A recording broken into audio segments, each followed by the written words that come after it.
अस्सलाम वालेकुम जी, आपका होस्ट सैयद अहमद अली याद आपकी खिदमत हाज़िर। हमारा यूट्यूब और फेसबुक चैनल यह है पाकिस्तान देख रहे हैं। लाखों करोड़ों दोस्तों हसन मोहम्मद मुस्तफ़ा सल्लल्लाहु अलैहि वसल्लम और आले मोहम्मद पर आर्मी चीफ हाफ़िज़ सईद आसिफ मुनीर साहब ने अपनी टीम में बड़ी ज़बरदस्त किस्म की तब्दीलियाँ की हैं और आसिफ गफूर साहब का DGI SPR और लेफ्टिनेंट जनरल बलोचिस्तान यानी कोयटा के अंदर ये तैनात थे, उनकी जो है वो तबादला हुआ है। डेफिनेटली फ़ौज ने इसके अलावा बहुत सारी तब्दीलियाँ की हैं, मगर अगर अवल मैं बात करूँ तो आज मेरा जो टॉपिक है वो है साबका सदर आसिफ अली जरदारी साहब। आसिफ अली जरदारी साहब ने हामिद मीर साहब को इंटरव्यू दिया, 2 घंटे से ज़्यादा का इंटरव्यू था।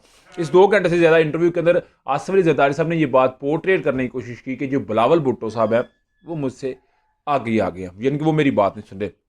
हामिद मीर साहब ने उनसे सवाल किया, जनाब बिलावल भुट्टो साहब सॉरी जरदारी साहब ये बताएं कि जो बिलावल भुट्टो साहब है, बिलावल भुट्टो साहब बेसिकली कहते हैं कि जी जो बुज़ुर्ग सियासतदान हैं उन्हें रेस्ट करना चाहिए और हुजरे में चला जाना चाहिए और मदरसों में जाकर करना चाहिए, उन्हें सियासत में नहीं आना चाहिए।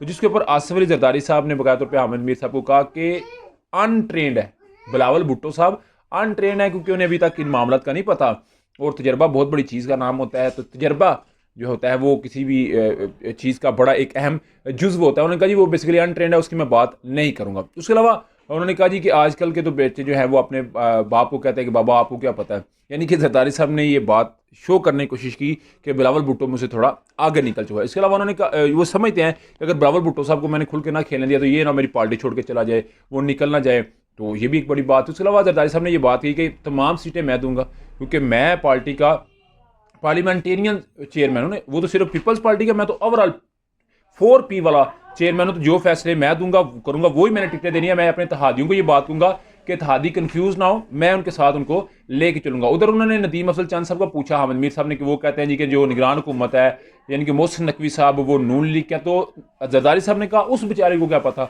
उसे तो पता ही कोई नहीं, मोहसिन नकवी आज मेरा बच्चा है। पता उन्होंने परवेज़ साहब को कहा थोड़ा साग तो मेरा बेटा है। उसके अलावा उन्होंने फरतुल्ला बाबर का कहा जी इस्तीफा है, उन्होंने कहा जी मैंने एक्सेप्ट नहीं किया तो देख लूंगा इसके मतलब क्या करना है। मगर जरदारी साहब मुझे थोड़े से डाउन नजर आए। बलोचिस्तान के ऊपर बात की, उन्होंने कहा अगर लड़ाई की बात हो तो फिर होगी। उन्होंने कहा जी मैं समझ सकता हूँ कि बलोचिस्तान के लोगों की क्या मजबूरियाँ हैं, तो फिर उनको साथ देना ज़रूरी होता है। डेफिनेटली किन का साथ देना है आप भी समझते हैं, सारे मामला को बड़ी बात नहीं। उधर जी जो DGI SPR थे साहब और लेफ्टिनेंट जनरल आसिफ गफूर साहब, उनका तबादला कर दिया गया। नेशनल डिफेंस यूनिवर्सिटी में उनको जो है वो ट्रांसफ़र कर दिया गया। 4 मेजर जनरल को लेफ्टिनेंट जनरल के ओहदे के ऊपर प्रमोट कर दिया गया। उसके अलावा फार्मेशन कमांड, कोर कमांडर नहीं, फार्मेशन कमांड, जिसमें तमाम कमांड जो करने वाले होते हैं वो तमाम लोग उसमें मौजूद थे।